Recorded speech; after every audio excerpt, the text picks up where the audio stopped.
Kevin, I just can't help but dance to that intro music. I don't know about you. It's fantastic. It's so Fantastic. AI-rific. It's It's so lovely. AI-rific. It's so AI Techno Club.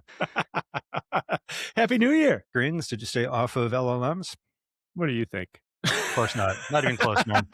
I know you took a little vacation. I bet you brought your laptop and were just like grinding away at every opportunity that your family wasn't beating down on. You know, having an opportunity to play with stuff is so rare. Yeah. Like the day-to-day is always fierce. And you know what? I always laugh when clients will tell me, "Oh, I just don't have time for you to save me time." And here I am, I kind of have the same problem. And I Right. have the advantage of trying to build systems that are AI first, right?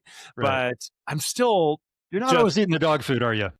well, I'm eating the dog food, but I'm still awash in communications and things like that. And having everybody just go away sort of blissfully gave Yeah. me a bunch of time to play with things that I've been wanting to play with. I want to hear about some of these things, but I want to know first if you have any New Year's resolutions because I don't know. There's like two groups of people, those who do that stuff and those who don't. I'm trying to decide which box I'd put you into. And I'm undecided. So do you have any? I'm not, I'm not really that guy in general. I would say that I did make some resolutions about productivity and focus and being present in general, that in just a world that's just full of distractions. I'm not a big social media guy or anything like that, but it's just so easy to get wrapped into something as big as what we're dealing with here. It really is. And I've found myself just thinking about this stuff 24/7, which should Yeah. surprise nobody that knows me, but I'm in danger of becoming sort of monodimensional. I sort of laugh that whenever I have an opportunity to like brief somebody on AI, I'm like saving my wife the pain of having to hear about it from me. Isn't that the truth? Yeah, sometimes have to catch myself mid monologue and then just censor the whole conversation because I can see the eyes glassing over, picking up on the subtle social cues, like her leaving the room. Just walking away. So, yeah, my wife's a therapist and AI hasn't taken her job yet. But she came up with this thing that I think she saw from some witch on Instagram, which was on the solstice, you write down 13 things that as if they've already happened, like an intention that you want for this coming year, but it's as if it's already happened. And you fold them up so that you can't see them anymore. And then every night, starting on the solstice, you burn one of these and you don't know which one. And then on New Year's, you open that last one. And that's supposed to be your North Star for the year, and all the rest release into the universe or the AI gods, whatever you believe in.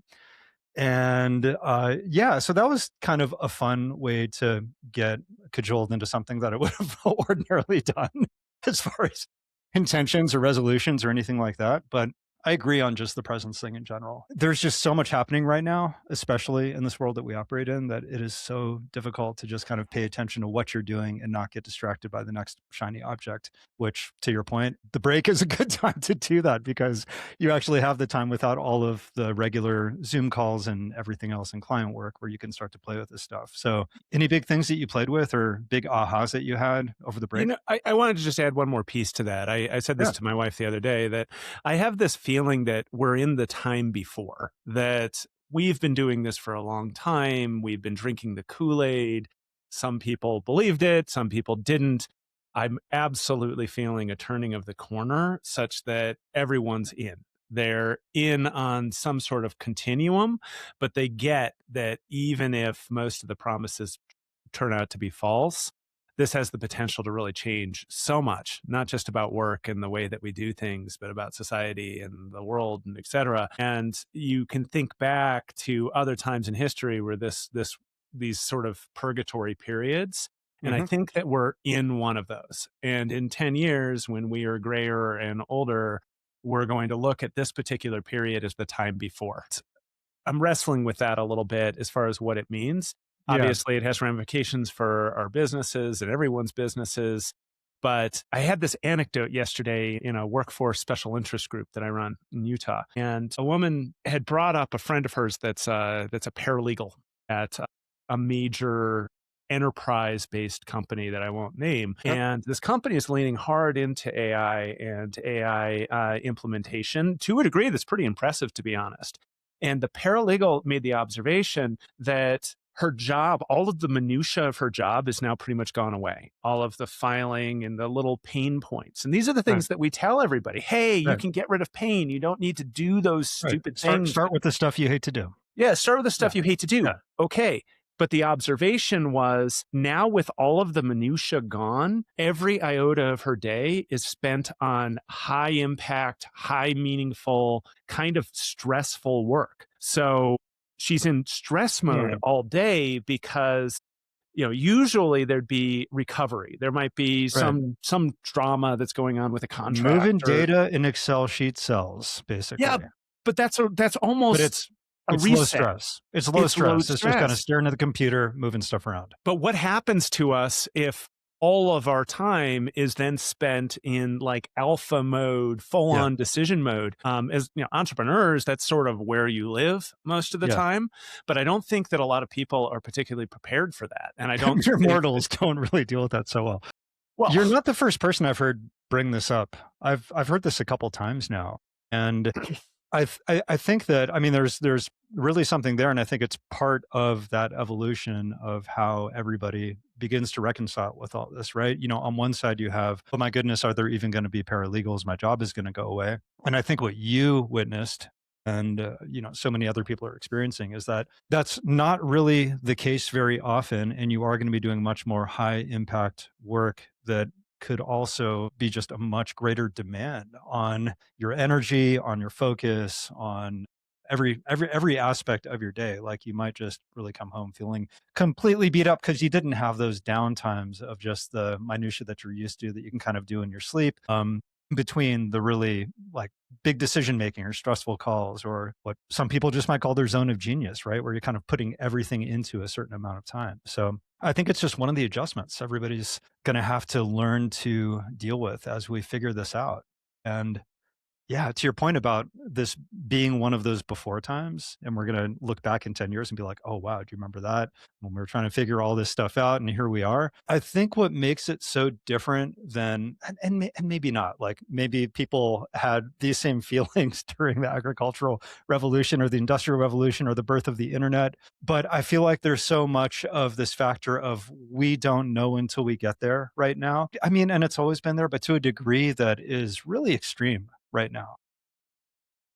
yeah. And before times, both of us lived through 1999, 2000, Yeah. and there's sort of that feel as well, where it's like this discovery of trying to figure out what the right approach is in an entirely new technology. And it can be really, really challenging to find the right thing. What is the Yeah. right thing to focus on in an organization?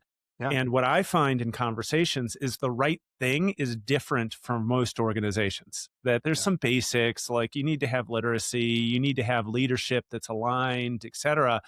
But it's not like the market has matured enough that you can say, this is the thing that I do, and it's going to be relatively straightforward to solve. The technology just permeates everything in an organization. So if you try and lean in and solve just like a sales problem, okay, we are going to bring a hammer, an AI hammer to sales, and we're going to figure this out. Very, very quickly, you realize that sales bleeds over into operations, bleeds over into finance, et cetera. And if you haven't considered how that's all going to work, it just isn't going to work Right. You in the almost need this kind of organization. holistic view of everything to make these singular decisions in some cases. It's really wild. I think another thing that really differentiates this between other super cycles that we've seen in human history is just the rate of change as well, right? The pace is exhausting, for lack of better words.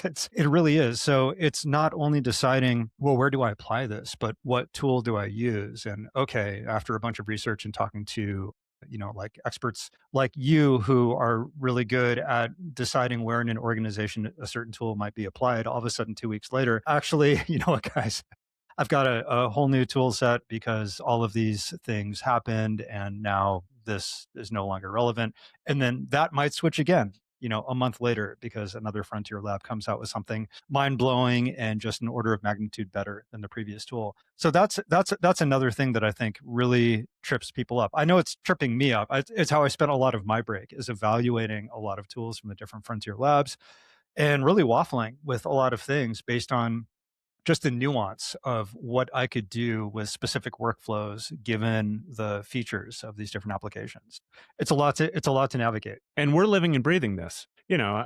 Outside of a few rare organizations that have just gone full in on Yeah. it and have really identified their use cases and started to build the capacity to solve them, I'm finding that 9 out of 10 organizations are still on the very beginning stages. They again are beyond that should we or shouldn't we. They get that they Right. should. They get that now we have to really lean in, but it's very rare to see people to go beyond just like simple chatbot type applications and start thinking about solving real problems.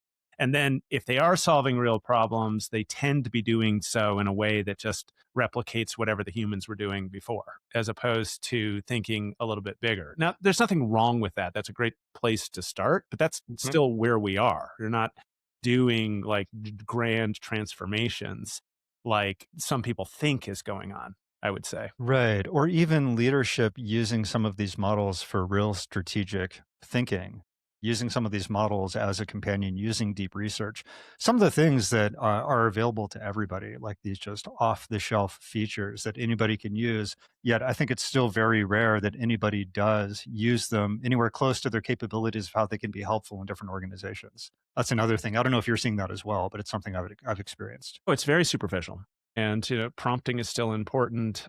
Context is still super important. And understanding the limitations of both is important. And without understanding, particularly busy people don't get deep enough to get to the unlocks. They haven't committed those dozens of hours of just leaning into it such that it's a constant companion that's solving multiple problems at once. Right. Simultaneous workflows, which, okay, there's another piece of human behavior that we've been told all through our professional careers is a really bad idea, that you shouldn't be multitasking. You should be focusing in on things. But the latency that's involved in using these tools to the nth degree, at Right. least for me, has me doing 10 things at once because I'm literally running deep research on another monitor right now that I know is going to take 25 minutes to do. And Yeah. I just have to mentally remember to come back to that later in the day. It's like making a stew or something, like or a crock pot Yeah. dinner. Like I'm going to start this thing, and it's going to go off, and it's going to do research, and then I need to check in on it. I need to stir the Yeah. carrots a little bit and make sure that it's proceeding. But that is a totally different style of work for anybody who's not like an air traffic controller. Like Yeah. maybe that's the corollary, that we're all like air traffic controllers who are Right. constantly having to do like attention switching between different flights and different verticals. And if that's not resonating to you who are listening to this, you're probably not doing it right to a degree. That like it's a problem, but it's how you get the most out of these tools is to realize where you're pushing them into a project and letting them do their thing, and where you're real time going back and forth, and which part of the project you're basically fully automating behind the scenes. One of those things we might look back on is, do you remember when you used to have to wait for deep research? Wasn't that crazy? And you'd have to remember to come back to it. And I'm laughing with you, not at you, because that is my life. And I'm doing it across multiple models. And I'm even doing the same research across multiple models because I want them to then verify each other's work and poke holes in each other's outcomes. And one thing that saves me is I set the reminders, the notifications on mobile, so that even if I step away when it's done with its research, it sends me a notification and says, hey, I'm done. Because yeah, there's always so much going on. And I've got so many things running at a given time that I'll just completely forget, and come back to it. And oh, wait, that browser tab was open. And I had all this research running and I forgot about this task. The notifications have been helpful for that. Like that's been very helpful. Yeah. So over the break, yeah, I did have some protected time as well to go deep on a few things. And like you said, we're in the middle of this, and you feel like we're in one of those moments where it's the look back moment, like things are really starting to shift. Everybody knows that they're going to have to start embracing this stuff if they haven't already. That's already the acceptance part. And I feel like for people deep in it, some other things are starting to shift as well. You had sent me a message about code debugging. For me, a break away from work is a time where I can like sit down and build things that I want for myself or my business. And so I got to do a bit of that as well. And One thing I'll say is Claude Code has like just gotten completely bananas. Like there's weird stuff going on. And that's that's another thing that people who don't spend a lot of time with this usually don't realize if they're just kind of doing just the high level prompting and trying to get through things is they won't pick up on the nuance of something working completely different, even though there hasn't been an announcement from a frontier lab or there hasn't been like release notes or anything else. Something just all of a sudden feels different or it's acting different.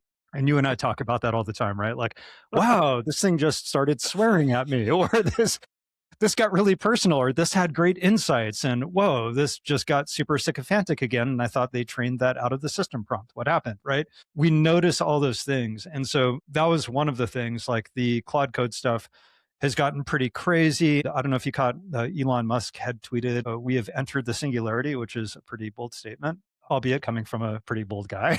But still, when you talk about big inflection points as to where we are and where this is going with work, saying that we've entered the singularity, that's pretty crazy to come out of the holiday break and see. I've got a couple of different reactions there because it feeds off of spending a couple of weeks with people who are, I don't know, muggles in AI, as it were, like family members and things like that, that you're not drinking the Kool-Aid. And man, Yeah.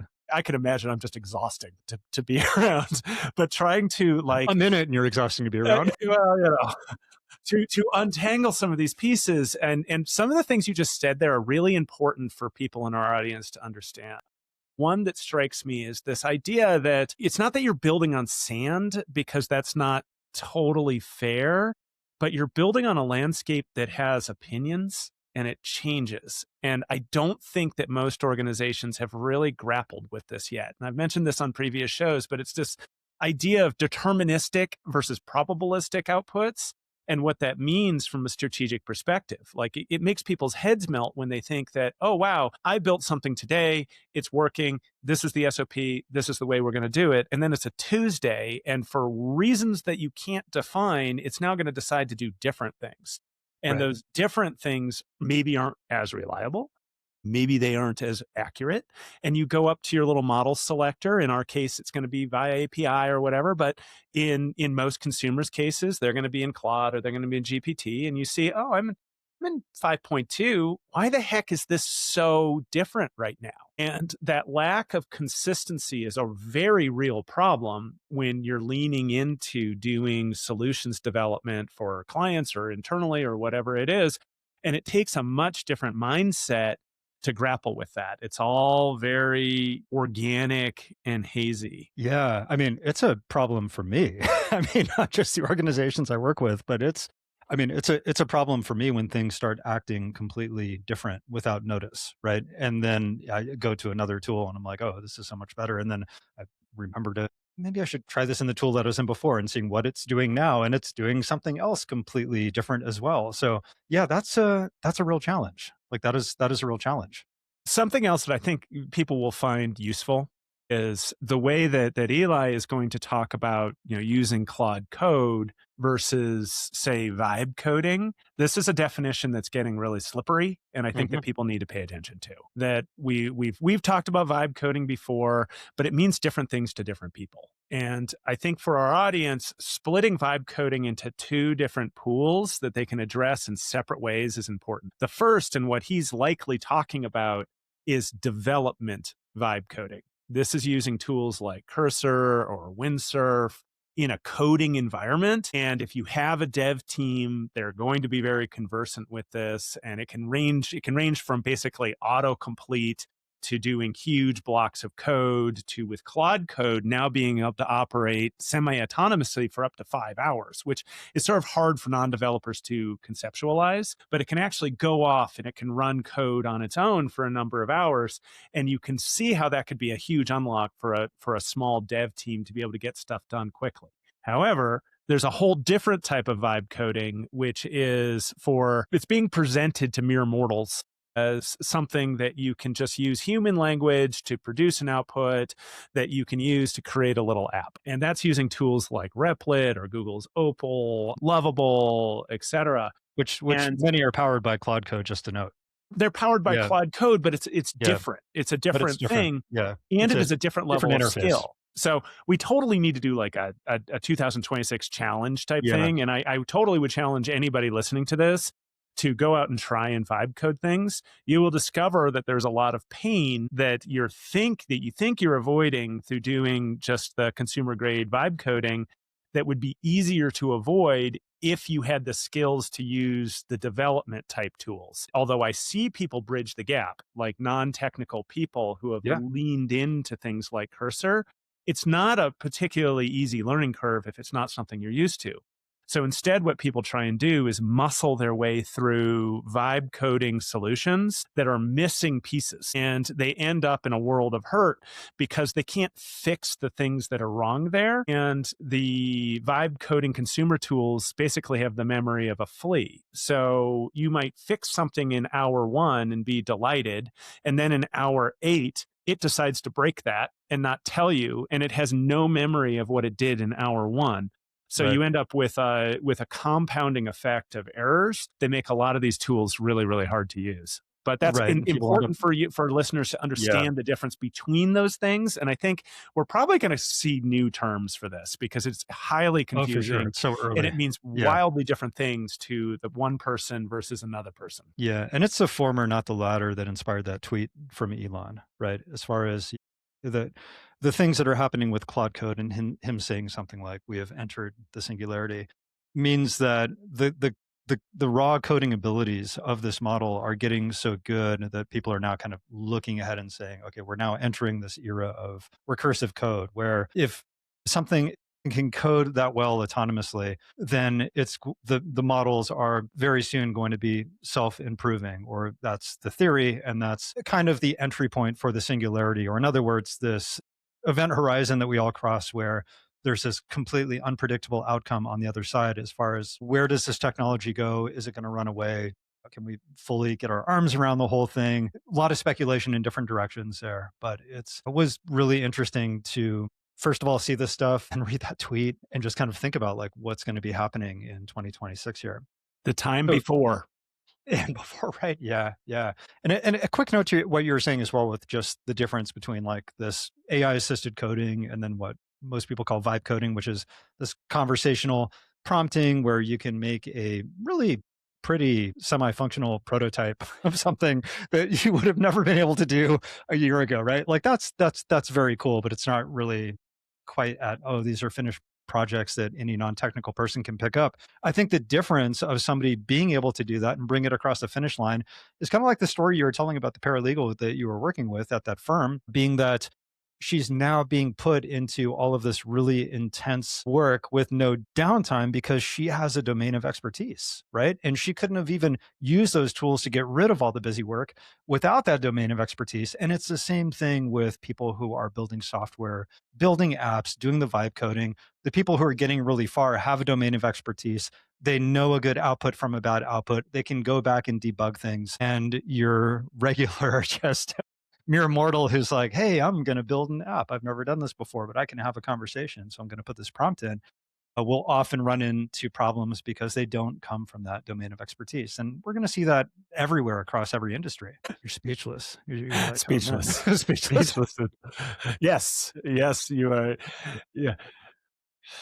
Yeah. Just again, pausing to think. I know, man. It's going back to how you spent most of your break, which is inside of your head. Like, having all of this stuff going on, there's a lot of just open-ended, trippy stuff happening right now. I'll tell you one like open-ended trippy thing I came across. Have you played around much with the GPT apps yet? Which are basically they've replaced connectors. Now we don't have connectors, we have apps. And we'd spoken before about how the connectors were not so great. Sometimes they'd work, sometimes they wouldn't. Most of the time they wouldn't, or it was really difficult to find out what the utility in the connector was. You could even do a little recap for what is a connector, what is an app. I don't know how much you've played with this ecosystem. I have to admit that I had a really rough few weeks with GPT. That there's something that has changed in 5.2 that just does not agree with me. So you can tweak your personal settings in there to have different approaches, more formal, less formal, more verbose, less verbose.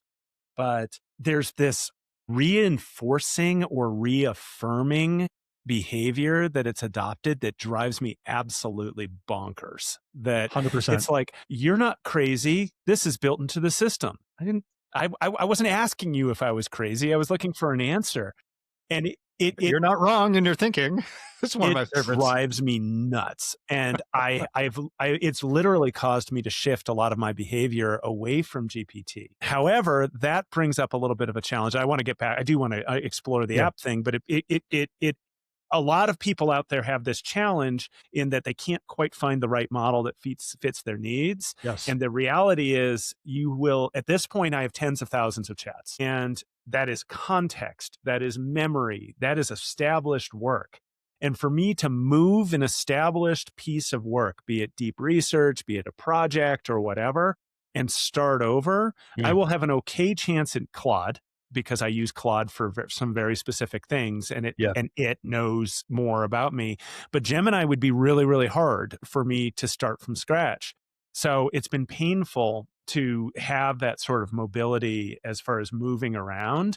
But it is funny from a commercial environment that I really hate GPT right now. Like I Man. can't believe I'm saying that, because it's been like, my BFF, but it just is driving me crazy. And I am using the other platforms more as a result, which seems like a little bit of a misstep from a product perspective. What makes me happy to hear that is the it's not just me kind of worldview, because I've been bouncing models like crazy. I've been bouncing across models like crazy because I've been having similar problems, similar issues. I don't like some of the recent changes. I've been leaning into Claude a lot lately for a lot more things, and Gemini as well. Yet, I've also been doing the whole cross examination with different prompts and these different models. And sometimes I will get something that just feels like markedly better from GPT still. So we are in this weird time where you do have to experiment, right? You have to experiment with your different use cases and workflows and the type of responses that are most helpful for you, because it's not only changing so fast, but all of these models are feeling really different right now as well, as far as like what they're capable of and their tone and everything else. But the apps.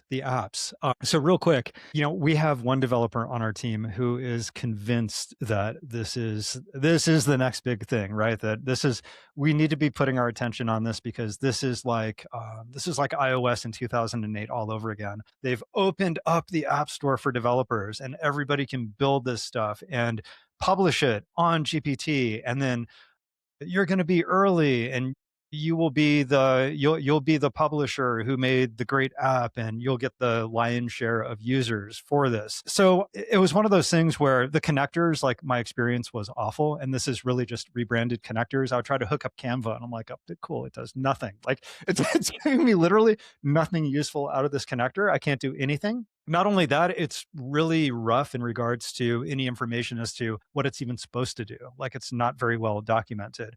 But the things it is supposed to do, it wouldn't do either, right? So I'm like, okay, I'll open up the App Store and I'll look around, and I'm like, oh, Spotify. That's a very recognizable icon. I'll click on that. I use Spotify every single day. So I click on the connector, and I'm like, what would be a real softball to throw right down over home plate here? Make me a great playlist for working out. It's going to be for lifting weights. Let's go heavy into these kind of Rage Against the Machine, Nine Inch Nails type stuff, but then give me some modern stuff on top of that, but in the same genre. Great, no problem. It starts ripping out all these artists and songs. So I'm like, oh, this looks pretty good. Cool. And then so I'm like, I assume I go to Spotify, and now I have the playlist. Nope. I'm like, okay, so where's my playlist? Oh, my bad. You're not wrong to question that. You're not crazy. It's not there. There must have been a problem. Look now. I'm like, nope, still not there. Yeah, well, you have a right to be mad here because it didn't work. I'll tell you what, I'll generate a link, and that'll go to your playlist. Cool. Where's my link? Well, you're not wrong to question why the link's not there. It did nothing. This is where I ended up, Kevin. It said, this is actually what it said. Well, you have all the artists and songs. You can just copy these now and then go into Spotify, build a playlist. I'm like, that's kind of what I could do a year ago, isn't it? What's the deal? So, I don't know. I don't know if this is really going to be 2008 all over again, because when I downloaded the Flashlight app for my iPhone in 2009, it worked, and I really liked it. And, now Flashlight's part of the OS, but I don't know exactly where that's going. So have you messed around with this stuff at all? No, not really. Most of our focus internally is workflow development. So we're more on the API toolset implementations, which I Yeah, believe you can call the apps into them as well, you but I haven't can. done it personally. Yeah. I'm always trying to split my attention between, this kind of goes back to your point about how quickly this is moving and is this all built on sand? Not really, but it's evolving very quickly. Is that building custom apps, custom workflows, or even no code stuff like N8N. That's where we are today. But you would think that what is happening in the App Store or what's happening with other connectors and features of these models might replace some of that, right? So I'm always trying to split my attention between here's some really relatively complex stuff, very complex stuff for somebody who doesn't live in this every day, versus here's what I could do if I just paid my $20 a month for one of these models and all of its features out of the box. Because would think or hope to think that's the direction that a lot of this would be going, that it is going to be very user friendly, right? Without having really to have all of these development skills or a bunch of third-party tools or bolt this stuff all together. So I'm trying to keep an eye on both of those. So I felt compelled to try this and was very disappointed. But here's where I wasn't disappointed. In the mobile version of Claude, I looked at some of the tools and I saw that it had the Reminders app in my iPhone in there as a connection. I thought, oh, interesting, cool. So I enabled it. Then I went to the coach I built in a project, which I've just dumped endless amounts of documentation, including like an entire journal of 10 years. I mean, tons and tons of context. And what's amazing is I've barely scratched the surface of the amount of memory that I can use for that project. And I've given it everything, a whole kitchen sink of like everything to reference about helping me as an executive coach. So I thought, wow, wouldn't this be cool instead of having to go into the app and hit the plus button and do a reminder and set a due date to just have a conversation, right? To just turn on voice and say, hey, could you remind me to do this task? I want it due on this date. Here are the notes. Here are the subtasks. It did it flawlessly. Like it just put it right in the app flawlessly. One caveat is that it does only work on mobile. You can't do that on desktop, but you can access it on desktop later, right? But here's where it got really cool. So as part of that downtime over New Year's, making a bunch of different changes, both business, personal, everything else. And, you know, like you said, we're just constantly running in a million different directions, trying to assess all of this. So I just had this big stream of conscious Google Doc, just vomiting out like paragraphs and paragraphs using whisper flow, right? Using the dictation. So it's probably way more than I needed to. I would have never typed that much, but I was talking for hours about all this. And I took that unstructured document and I connected that to Claude. And I said, I want you to take this and I want you to talk me through it and then prioritize where all this stuff goes, turn it into tasks, put it into reminders, give it due dates based on its priorities. And after about an hour, I had like 70 tasks going into the new year, all with these different due dates. Amazing. Amazing. Anybody can do this because I didn't build anything. I didn't do anything fancy. I clicked a connector button on my iPhone and that was it. So the ghost of Christmas future here is in about 3 weeks, you're going to recognize that all the tasks are not in your project management system. And now you're going to be really upset because your reminder system isn't connected to ClickUp. And now you're managing multiple systems and you're going to have to build some sort of agent that moves things from your reminders app over into ClickUp, which I happen to know that you use. I know. Don't think I didn't think about this. I will, for context, I really do kind of keep my personal to-dos or just general goals different than like stuff that the whole company's looking at that I'm publicly putting on a board and moving around. So yes, that all happens in ClickUp, but I've always really liked the native applications on iOS because they're just super reliable. They're snappy. They sync seamlessly across, desktop, tablet, mobile, everything else. I forgot that there was even a reminders app on iOS, to be honest. Like I hadn't looked at that thing since it came out because it was crappy. It's really good. It's really good. In fairness, this is a real challenge that everyone needs to keep in mind, that our information is centered in all kinds of different places. And it's a known issue for the LLMs, and they're using things like apps and connectors to try and pull those pieces together. But those things are all built on the way things were before. And trying to make all of that work requires a lot of digital duct tape. And until we can get to a point where cleanly you can have a conversation with HubSpot through your LLM and reasonably expect things to land in ClickUp on the other side, or Notion or Reminders or whatever it is, and turn things around, vice versa, this is going to be kludgy for a while. But I do have hope that we're going to get there. And part of the driver here is enhanced context. So Yeah. we haven't visited this on the show, but this context is, of course, the amount of information that an LLM can hold at once and yield reasonably accurate results. And that context curve keeps increasing, with it being millions of words in Google at this point and hundreds of thousands of words in Claude and in GPT. So as that context window gets larger, it can hold more information in longer from more sources, which will make it more valuable for most tasks that we have. So, we here we are, we're kind of complaining about this, but we've come a long, long way. When Yeah. GPT 3.5 launched, it was only like 3,600 words. So Hmm. now we're into the hundreds of thousands or millions, and we're just impatient for us to get to that next stage because it should be working more seamlessly, and it just isn't yet. Yeah, yeah, but like you said, it's getting so much better, right? Where in the early days, if you wanted a big context window, like if you wanted real memory, right, you would have to jump through these development hoops and hook up some sort of a database, right? You've got to like put in some sort of a vector database. You've got to like wire up Pinecone or Supabase or something to give you context outside of what was just in the off-the-shelf model.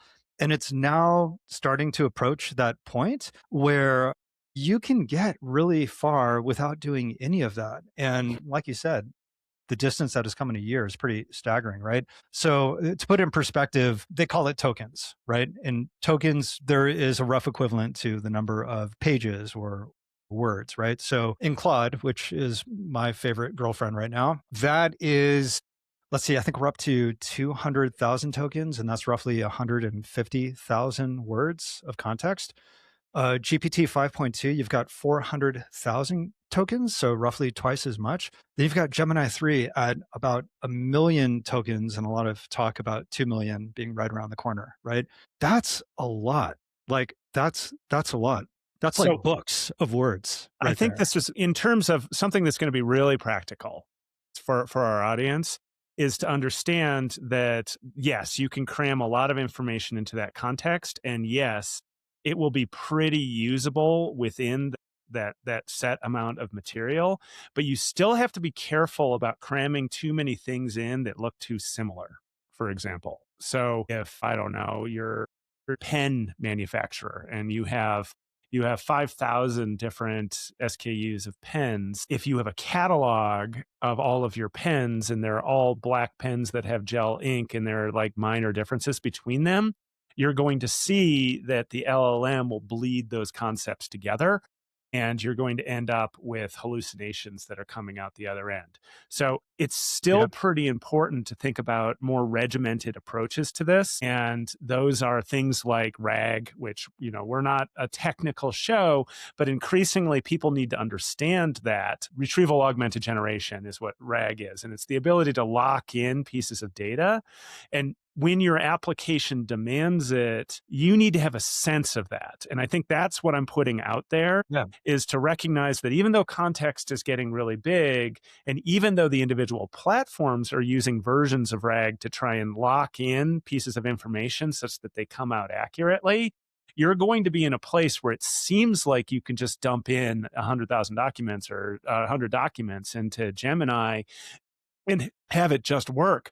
But there's a high probability with the more complexity that you add that the results will drift, which increases your obligation to have some sort of like a feedback loop in the process to check things. And I don't see a lot of that in even sophisticated users, that they get to a point, or semi-sophisticated users, they get to a point where they've built their custom GPT or their project or whatever, and they just sort of start blindly relying on it, and injecting some gut checks into it, some things that Mhm. you need to look at, is really important. And you sort of referred to this earlier with the practice of using multiple models. So either multiple models or multiple chats to check outputs is generally my MO, particularly if it's something that's an important document. Yeah. So I will output the document in one chat and then start another chat to sort of gut check it. And it's remarkable how much it beats itself up sometimes. Like, oh, well, that was terrible information. It's like, well, you gave me that Totally. information. Like, what's wrong with you? Or if you're really sensitive, using a different platform model to look at it as well. That's my favorite. That's my favorite. This was the answer that Gemini gave me. Yeah. Seems better. I might do this. I listen, and I actually do this all the time. I'd actually done a little N workflow that would kind of like make them all fight with each other, poke holes in each other's outputs and try to see what was a better answer. It was amazing to see some of the models concede and say, on second thought, like this is actually a much better approach that you got from Claude or from Gemini, right? Which is super interesting. To your point about that context and things starting to get muddled, for the person who isn't going to be coding or ragging some vector database, separating things in projects, even if you are in one single frontier model, is also a good way to kind of keep that clean.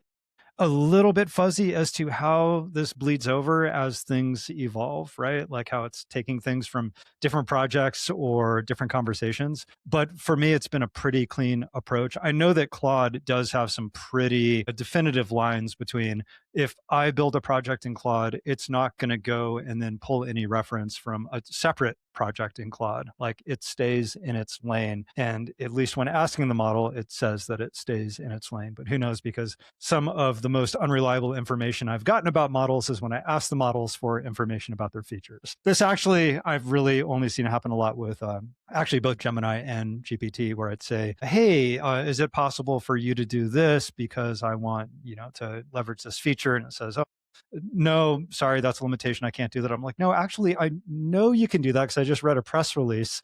Oh, I stand corrected. You're right. I can do that. So it's sometimes difficult to even figure out what these models can do based on their own intelligence about Well, themselves. you're But stumbling right into training windows as well, which is something that we talked a lot about in 2023 and 2024, because these are the cutoff windows before which the model was trained. And here we are right, in a time when all the models have browser capability, but it's really, really important for anybody listening to understand that, yes, the model can go out and it can get a snippet of information from today's news, but it isn't trained on that information. So that information hasn't been incorporated into its neural net such that the ramifications and the connections and such make sense. Instead, it's relying on previous information, which, I mean, correct me if I'm wrong, but I believe that GPT-5's cutoff window is somewhere in the early 2025. So yeah, it doesn't know things. And this is also a problem for you if you have web information that you're trying to convey through your brand, that it may have been trained on the different products or different things that are on your website previously, but as those change over time, that training gets looser and looser. And it doesn't, by saying it, anthropomorphizing it, whatever, the system can't really make sense of it in a contemporaneous way, even if it feels like it can. So always know that the trained information is lagging way behind the contemporaneous information that you're pulling. So you have to be really careful about where you're pulling things from. And so we won't get a chance to talk about skills, but skills are something that we need to talk about going forward for sure, as far as using skills within Claude and now within OpenAI. They're important because they're locking in the most current approach to dealing with a platform, not trying to address a platform challenge based on information that it was trained on, 6 months ago or a year ago. And you'll run into this all the time with your accounting platform. You can ask GPT about your accounting platform and how to solve problems, but it really doesn't know how the platform may have changed in the interim, unless you're using something like a skill. right. Or unless you're thoughtfully prompting as well, right? Because that's another thing, is that it will give you incorrect information before it will just automatically search the web for the most current information. But if in your prompt you say, search the web for the most current information, and then ask the question, or then look for whatever data you're trying to get, you'll see it doing that. It will search the web and then fetch that. But it's very quick, and especially with the automatic model routing, in its own interest to save as much energy as possible, it will just go and grab the lowest hanging fruit from whatever it was trained on previously, which might have been a year ago, right? And just give you something completely inaccurate or false sometimes as well, which is what I've seen happen. Yeah. Yeah. Well, Kevin, we're running up on the hour here, bud. Is there anything else that you kind of played with over the break? Because felt like we didn't get to catch up at all. And we both spent a lot of time just pounding away on these things and having a chance to play without as many distractions. For me, like these just very consumer level connections that I found in Claude that worked amazing with my Google Drive, that worked flawlessly with my native iOS apps. That was a huge unlock. I had some similar experiences with Gemini as well. I didn't have any luck with GPT, as I mentioned. Were there any new tools or big ahas that you kind of came out with from the break after having a little downtime? We certainly have spent enough time talking about NotebookLM in previous episodes, Yeah. but now it's gone beyond toy to being like functional utility that's just core to the way that I do things beyond just the output quality and things. And it's just going to continue to get better and more Yeah. useful. So Man, since that conversation, I've used it a ton. Did you see any advancements like over the last month since we spoke about it last time? I mean, I've actually seen some degradation of quality. I think that they might be throttling it back. That if you're doing big infographics or decks or whatever, they all have a look, by the way, but it's a beautiful look. And it's just already everywhere. But it is a tell, right? It's Yeah. like the LM version of an M dash in GPT's writing. Like people who know, like they see it and they're like, Notebook LM, nice, cool. So my Right? wife uses M dashes in her real writing, just for the record, as a She's lawyer. It sort of lawyer. cracks I me know. up. I've heard the She same thing doesn't from use other AI. lawyers. Like you are Chat GPT. Like you, like wow.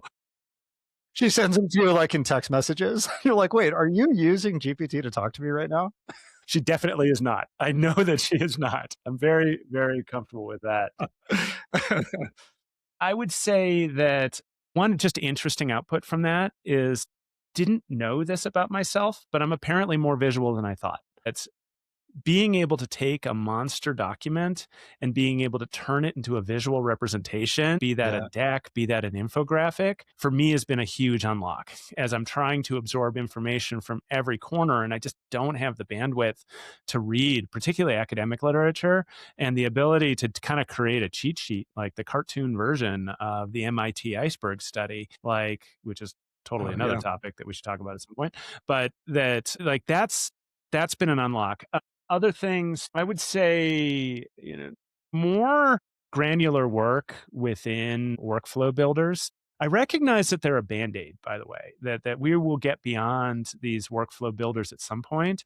But approaching testing from a workflow perspective versus an all-in-one perspective has been a bit of an unlock for me, that versus trying to vibe code a whole solution. A workflow allows you to create a complicated step of a set of events, and you can isolate the individual thing that you want to fix and get that thing right. And you might end up with a heck of a lot more steps than are necessarily needed, but it's going to work as it goes through the process in a way that is much less frustrating than trying to code things from scratch. So And you're speaking to N8N for the most part still, right? Is that what you're using? N8N, Okay. is still my go-to for sure. Although I intend to spend more time in Opal, which is Google's solution, since we're a Google shop. And the idea of using vibe coding in the right places, like vibe coding for a UX that's nice and pretty and has a bunch of fields, and then tying that into a workflow as far as data connectors and data storage and conversions and things like that is just a much cleaner way to go about it for most non-developer type people. Right. Right. Yeah, I've also been spending a lot of time in NotebookLM and just, a lot more time. We were talking about Claude and just where it really shines, and especially for this kind of more personal coaching and just language that is less sycophantic and more directive. And I feel like it is very quick to just cut me off and say, okay, cool, you have your answer. Now go do your work. Like it doesn't want to just keep talking to me forever. I'm like, wow, very notable difference in the model. One thing that I realized, because I'm newer to using that as heavy as I was with Gemini and GPT, is that when you build one of these projects, you're kind of stuck with whatever model you decided to use for that project, which is a little bit of a bummer. And I don't know how many projects you've been running inside Claude, but I would often switch models inside a custom GPT, for example, or, in a Google Gem, for example, where I'd say, okay, these are a bunch of like quick, fast, easy answers, and I'm just going to keep banging away on this, and I want it right away. And then, ooh, this is going to require some more thinking, right? Or this is going to be a deep research project. Can't do that. Like can't Yep. do that inside of a Claude project, which is a little bit of a bummer because, like you said, you really do start to feel invested, in these conversations, like in these different threads. So to interpret just a little bit that if you're in GPT, which I literally have that GPT window up right now, up in the upper left-hand corner, you can constantly play around with whether you want the auto answer, whether you want a quick answer, whether you want a thinking answer, or the pro answer, which will burn up a lot of your capacity, but will take a lot more time. And internally, it's doing recursive loops such that it's looking over the material. And that's a useful skill to develop, is that, do I want to be in the slow lane? Do I want to be in the fast lane? What do I need to consider? How long is this going to take? And as I was saying earlier with your stew pot, a pro deep research run can take 35, 45 minutes for it to go off and do its thing. And you better really want that. But Yeah. I spend a lot of time in thinking, which takes more time. But if I need to reorder something or whatever, you can switch into that fast lane and make things happen. So yeah, there's a limitation of Claude there. Yeah. And I always use Opus 4.5, which is the latest and greatest and best thinking model, which takes a while, but it will burn up your capacity way too quickly. Yeah, So you mentioned that. Yeah, that you kept hitting walls, right? I Where kept you're hitting like, walls, yeah, and it's so frustrating because I'm looking at you, Dario Amade, that from a product adoption perspective, this is killer and because Dario's I telling you to can't use Sonnet. It's like, rely. what are you doing, man? I can't. Yeah, he's doing fine, but I can't rely on the product from a workflow perspective. I can only use it for special circumstances. I can't spend more than 30 minutes with it without blowing out my limits. And then, I don't pay for the $200 a month plan. I think you Yeah. do. So, but I think I would still get tapped out on it. You'll Whereas GPT you will and you will still Gemini, get tapped out. Yeah. yeah, Yeah. And it's funny because I was going to ask you, for your projects, which model are you typically running? And you're running the big boy. I basically, there's no point for me to go to Claude if I'm not going to run Opus 4.5. Like, I can get fine results out of GPT when I'm tolerating it, or Gemini using a lower grade model. Hey, here we are. We're using all of these things, and it does ebb and flow. Yeah, I was asked by a client just yesterday, hey, we've got a lot of people. Do we really need to be running GPT versus Gemini? And I said, hey, you're trying to get a stable platform in place that's going to work for the largest number of people. Gemini's probably a fine bet at this point. But you, as the CEO, you may want to run multiple models to solve different problems. And if you have power users who need to solve similar problems, you might expect to need that person to have a Claude account as well as a Gemini account. But for most people, for most applications, Gemini's more than fine. It's great. Yeah. Yeah. Yeah. And we're talking, leadership roles, real strategic thinking, where you're not just, hey, summarize these meeting notes for me. Make me a deck, but really like, hey, I'm gonna dump in all of my financials and a competitor analysis, and I want to then have you ask me, 100 different questions about my business and what some different options for my plans for Q2 should be. That, when you are using these different models and you're using the real thinking versions of them, you'll get different outputs. And we're living in these strange times where it is well worth it to do that, right? I mean, you can actually get months of work done in an afternoon by trying these different models out, seeing what kind of responses you get, finding best of class, what works for you. Yeah, these are wild times, Kevin. It is. It's funny. We should probably close with this idea that it is startling when you get, quote, months or hours of work in a few minutes. Yeah. And when it happens overly fast, I find it odd that it's like, that was too fast. Like, my brain barely got away from what I'm after.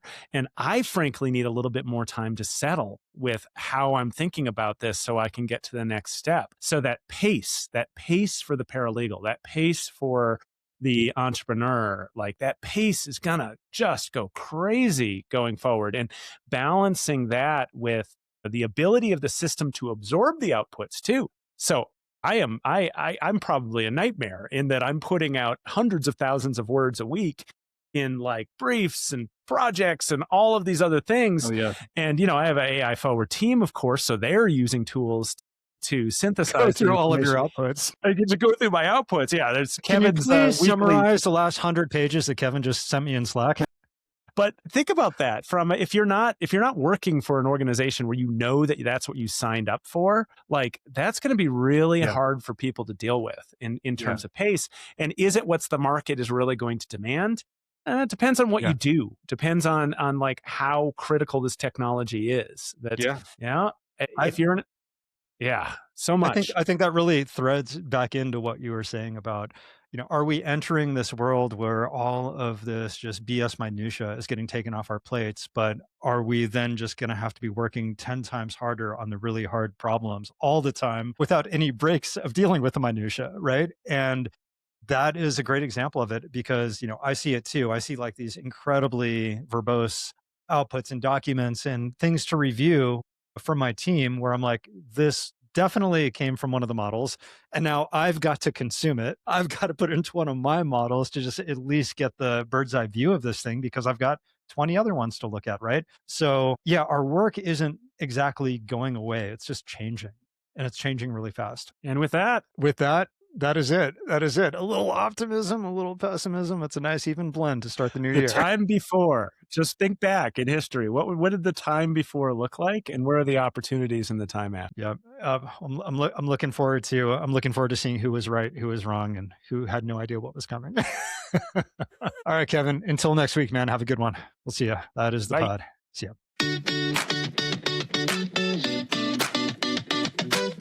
Thanks for listening. If you'd like to send us a question to answer on the show, email me at elijah@spark6.com. That is SPARK6.com, or Kevin at ascendlabs.ai.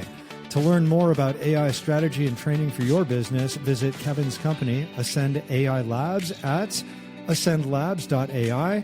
And to learn more about design and development of custom AI solutions, visit my agency at spark6.com. You can also sign up for my free newsletter, AI Framework Friday, by visiting spark6.com/newsletter.